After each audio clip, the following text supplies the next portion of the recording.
Friends, I am Prashant Chaudhary from Sandipani Higher Secondary School, Rajoda, as a science teacher. Today we are going to study our science subject in class 8, where our chapter number is 4. What is the name of our chapter? Materials. Okay, what? Materials, metals and non-metals. Part 3. Part 3 means we have already studied 2 parts before this video, so you have to watch both of the parts of this chapter for the better understanding of next topics. मतलब हमने अभी तक 2 videos और बना चुके हैं इसी chapter के ऊपर, जिसमें आपको जाके देखना होगा ताकि आपको आगे के टॉपिक्स अच्छे से समझ में आ जाए। ठीक है, हाँ। इसके बाद हम क्या देखेंगे कि हमें क्या क्या आगे पढ़ना है इस चैप्टर में। हमें सबसे पहले मैंने आपको बताया था कि मेटल्स क्या होते हैं, फिर मैंने आपको बताया था नॉन मेटल्स क्या होते हैं, फिर मेटल्स और नॉन मेटल्स की प्रॉपर्टीज़ बताई थी, डिफरेंसेस बताए थे, फिर मैंने आपको एक तरह से इंट्रोडक्शन दे दिया था कि what is metal and what is non metal. If you have not watch that video, please watch that video before watching part 3. Okay, ठीक है। अब मैं आपको छोटी सी चीज़ बताना चाहूँगा कि जो हमारा मेटल या नॉन मेटल क्या होता है उसको मैं थोड़ा सा रिकॉल करवा देता हूँ कि अपन ने जो पिछले वीडियोज़ में पढ़ा था तो शॉर्ट में इंट्रोडक्शन की क्या क्या हमने पढ़ा था। ये देखिए, मेटल नॉन मेटल की फिजिकल प्रॉपर्टीज़ देखी थी कि फिजिकल डिफरेंसेस क्या क्या होते हैं, मेटल्स क्या होती है, नॉन मेटल्स क्या होती है। मेटल्स में आपको जितना नाम आता है, आयरन हो गया, कॉपर हो गया, गोल्ड हो गया, सिल्वर हो गया, सब मेटल्स हैं। बट नॉन मेटल्स जैसे आपकी वुड हो गई, वुड नॉन मेटल है, प्लास्टिक नॉन मेटल है। ओके, आपका बेड शीट नॉन मेटल है। ओके, तो पेपर नॉन मेटल है। वैसे ही बहुत सारी चीज़, जैसे ग्लास हो गया नॉन मेटल है। तो आप समझ सकते हो कि मैं नॉन मेटल क्या होता है और मेटल क्या होता है। देखिए, फिजिकल प्रॉपर्टीज बोलूँ या मैं बोलूँ कि difference between metal and non metal while the physical properties. तो फिजिकल प्रॉपर्टीज में देखता हूँ तो जो मेटल होती है वो चमकती है, मेटल चमकती है, बट नॉन मेटल नहीं चमकती है, डल होती है। मेटल चमकती है, नॉन मेटल नहीं चमकती है। Metal good conductor of electricity and heat too, but non metal is poor conductor of heat and electricity. Then metal have high melting point where the non-metal can melt very easily at a low temperature while it is non-ductile. Then high density, there is high density of metals but there is non-high density. It may be high or not may be high. फिर then it is a malleable, it is not malleable. Then another thing, it is ductile. ductile का मतलब क्या होता है कि हम metal की बिल्कुल पतली सी तार बना सकते हैं। एल्यूमिनियम की तार, कॉपर की तार, आयरन की तार अपन बनाते हैं, लोहे सोने की तार, सॉरी गोल्ड की, सिल्वर की होते हैं कि नहीं वायर्स। बट कभी लकड़ी का वायर देखा है? नहीं, क्योंकि बनता ही नहीं है। ओके, इसीलिए इसको क्या बोलते हैं? Non ductile. इसे क्या बोलते हैं? Non ductile. इसे क्या बोलते हैं? Non ductile. बट हमारी जो मेटल होती है डक्टाइल होती है। बट हमारा जो मेटल होता है वो रूम टेम्परेचर पे भी क्या होता है? सॉलिड होता है। क्या होता है? सिर्फ किसको छोड़ के? मर्क्यूरी को। बट हमारा जो नॉन मेटल होता है ना, वो सॉलिड भी हो सकता है, लिक्विड भी हो सकता है और गैस भी हो सकता है। तो आप बोलोगे सर कैसे? तो सर ऐसे कि बेटा हमारी लकड़ी क्या है? मेटल है कि नॉन मेटल है? नॉन मेटल है, पर वो रूम टेम्परेचर पे सॉलिड है। बिल्कुल है सर। प्लास्टिक सॉलिड है? बिल्कुल है सर। बट वाटर वाटर हमारा क्या है रूम टेम्परेचर पे? लिक्विड है। क्या ये मेटल है कि नॉन मेटल है? सर वाटर तो नॉन मेटल है, तो ये रूम टेम्परेचर पे कैसा है? लिक्विड है। बट एक और चीज, इसमें मैंने बोला गैस भी हो सकता है। तो सर गैस कैसे? तो गैस ऐसे बेटा, कभी हाइड्रोजन, ऑक्सीजन, ऐसी गैसों का नाम सुना है आपने? 101% सुना होगा। ऑक्सीजन गैस होती है, हाइड्रोजन गैस होती है, नाइट्रोजन गैस होती है, कार्बन डाइऑक्साइड गैस होती है। तो ये रूम टेम्परेचर पे कैसी होती है बेटा? गैस। ये गैस रहती है कि नहीं? हाँ सर, ये तो गैस होती है। तो आया समझ में आपको? तो हमारा नॉन मेटल क्या हो सकता है? सॉलिड हो सकता है, लिक्विड हो सकता है, और गैस हो सकता है किस पे? हमारे रूम टेम्परेचर पे। आया समझ में बेटा?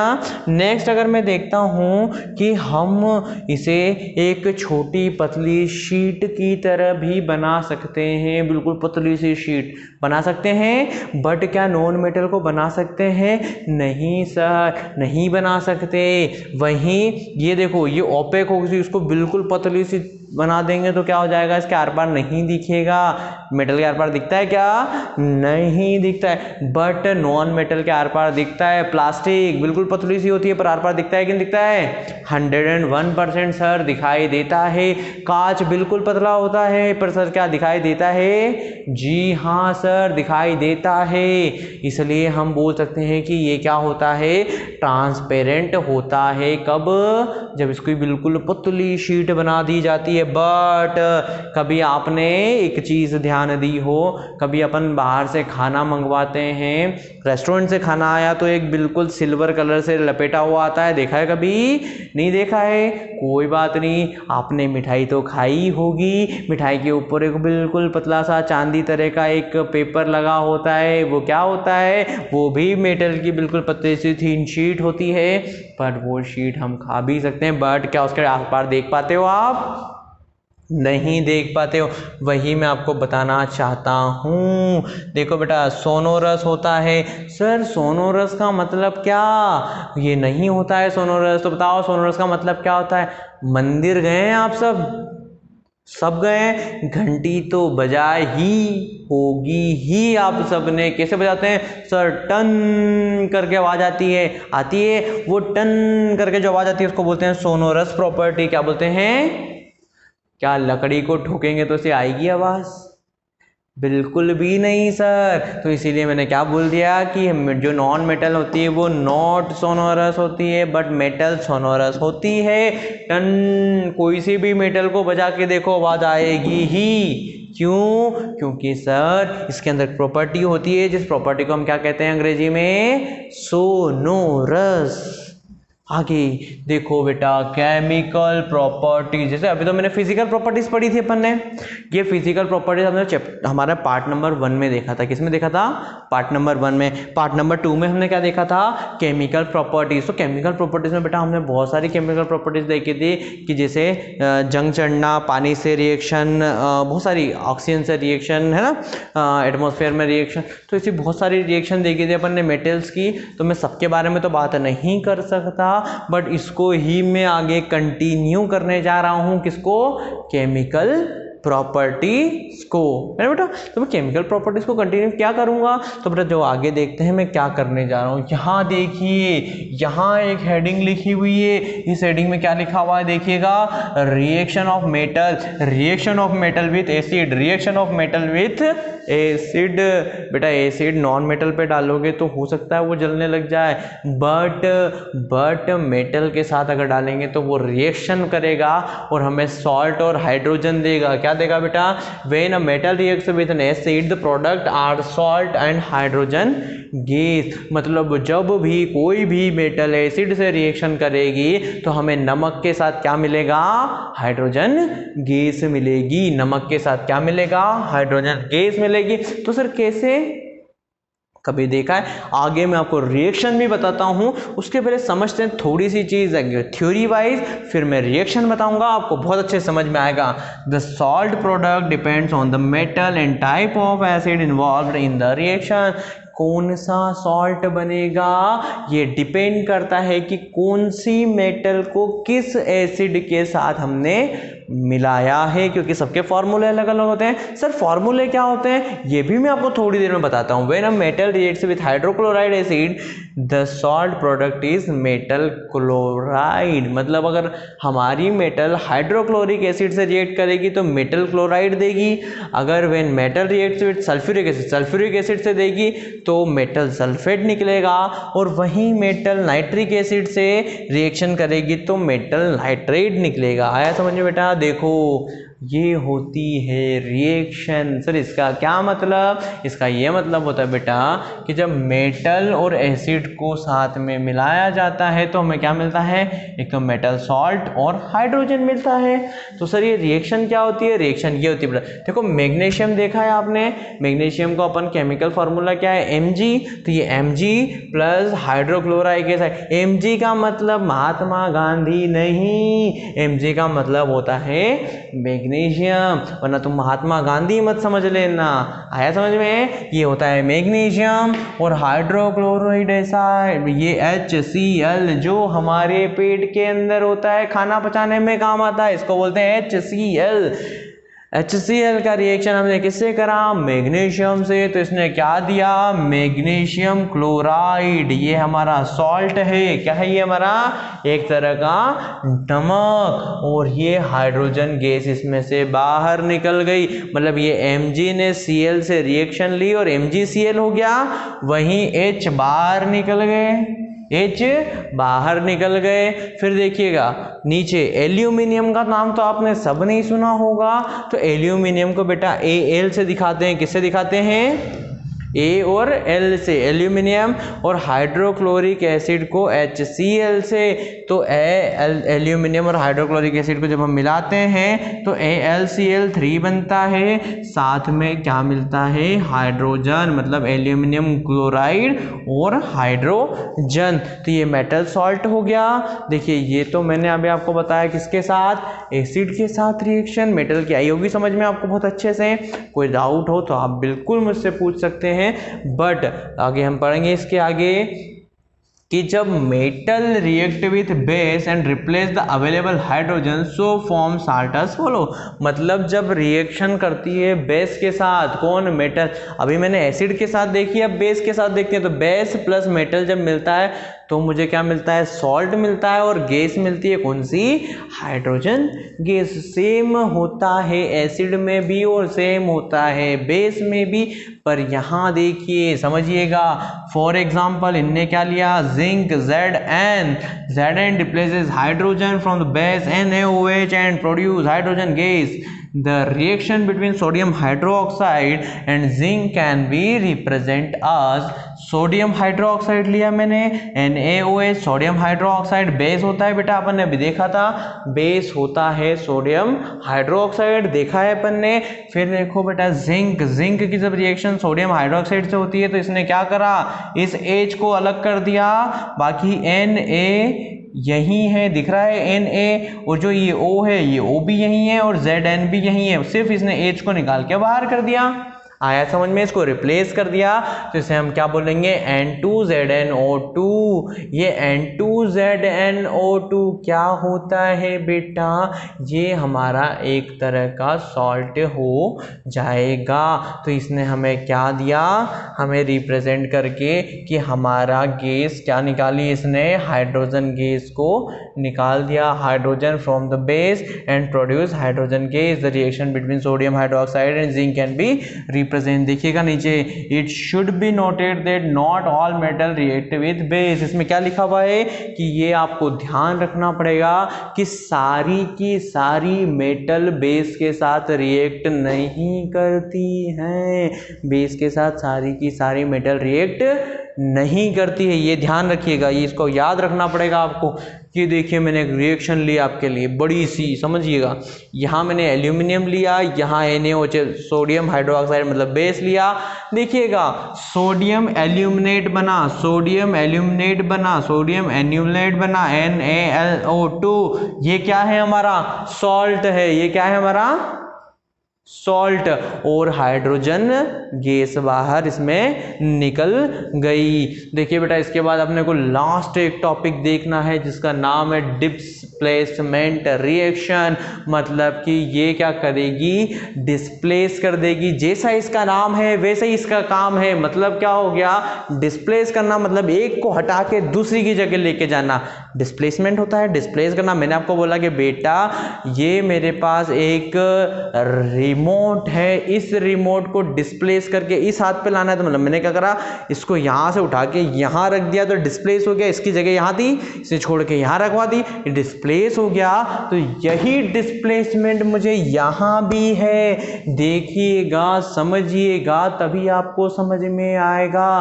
यहां डिस्प्लेसमेंट रिएक्शन क्या होती है, तो a reaction in which one part an atom और a group of atoms of a molecule is replaced by another is called displacement.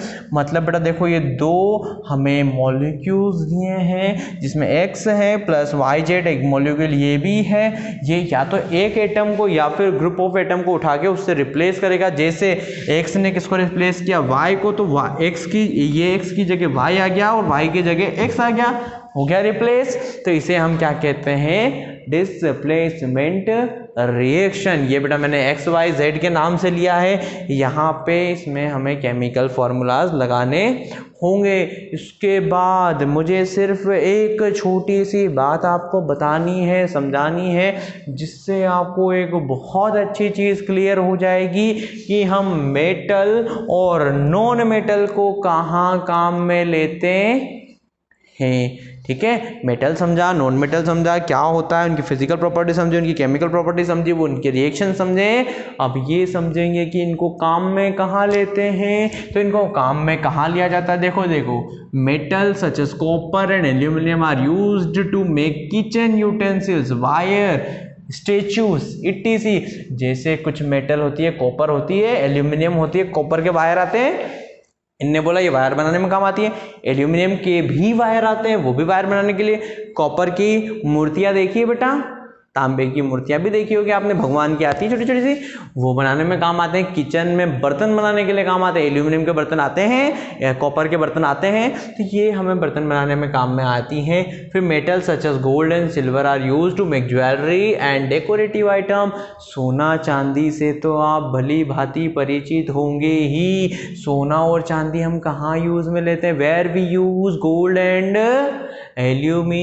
Silver, we use gold and silver for the jewelleries. मतलब हम इनसे क्या बनाते हैं, हमारे आभूषण मतलब ज्वेलरी बनाते हैं, जो हम गहने पहनती हैं महिलाएं, या फिर हाथ के ब्रेसलेट, गले की माला, हार हो गया, ये सोने और चांदी से बनाए जाते हैं। नेक्स्ट क्या होता है, iron is use to make vehicles, machines, building materials etc. बेटा देखो, लोहे से हमने मशीन बनाई हुई देखी है, हमारी गाड़ियाँ बनी हुई देखी है, हमने जो घर में बनाने में काम आते हैं सरिये वगैरह बने हुए देखे। तो मेटल से तो ये सारी चीज़ें, जो लोहा होता है उससे ये सारी चीज़ें बनाई जाती है। Tin is use to make can. जो टीन होता है, टीन के केन सुना है सबने आपने, टीन का केन टीन क्या होता है, बहुत ज़्यादा हार्ड नहीं होता है, तो उससे हम क्या बनाते हैं, केन बनाए जाते हैं, जिसमें आपको सॉफ्ट ड्रिंक वगैरह दी जाती है। Lead is use to